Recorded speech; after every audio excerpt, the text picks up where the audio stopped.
Okay, so what we're going to talk about today is we're going to look at this problem. Right now we're dealing with order of operations, and the important thing that everybody has to understand is we don't do the math. The computer does the math. What we do is we have to tell the computer what order to do the problem. The computer has no idea that the order of operations exists. So we have to be very intentional as to what order we want the computer to do the problem. Okay? Now, according to our blocks so far, the way we do this is that the innermost block is done first.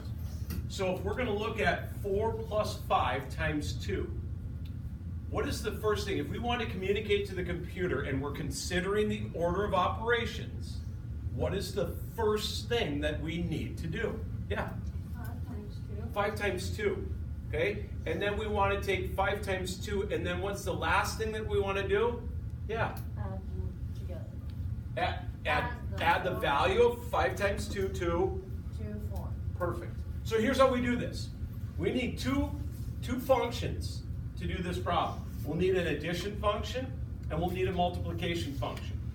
And typically what I do is I start off with what I'm going to do first. Everybody understand?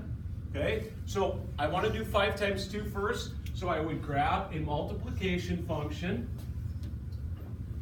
which looks like that. And then I just put in my numbers, 5 and 2. Everybody okay with that? Yeah. Okay?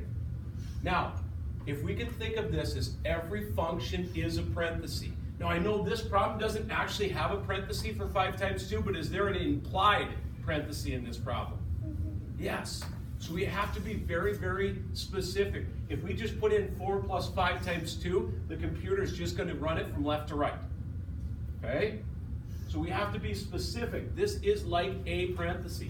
Then we need to grab an addition block, and this is what some of you are kind of struggling with, is that we put the 4 here. And we know that we want to add 4 to the value of 5 times 2, but you actually have to grab that multiplication block and put it right in that open space right there. Does that make sense to everyone? Okay, now you were just introduced with your worksheet that you're going to do next class period. Okay, you can draw the blocks just like that. Okay, notice I didn't solve the problem because who solves the problem? The computer. Okay. We can also use those circle of evaluations that they showed us. And it's very similar to the blocks. It's just drawing circles. Okay? So we do the same thing. We're going to start off with the circle for 5 times 2.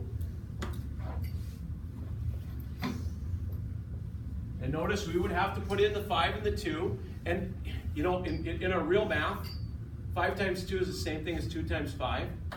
But guess what? Order is everything with the computer. So if you actually did 2 times 5 in CS Algebra, they'd probably tell you that it was wrong. Okay, so order is everything. Keep them in the right order. It says 5 times 2 here. We need to have it as 5 times 2.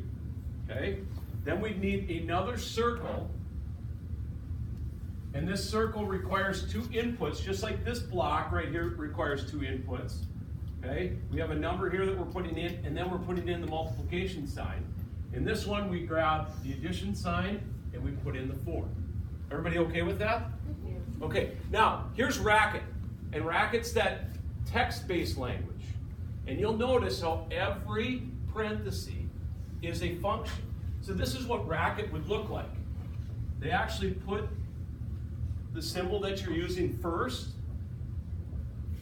Okay? And then here's the next function. Here's our multiplication function. Then we have to close every parenthesis. These 2 satisfy each other, then these 2 satisfy each other, and there's our 2. So you can see in Racket that there's 2 functions that we're using. We're using an addition function, and we're using a multiplication function. Everybody okay with that? I think we're good.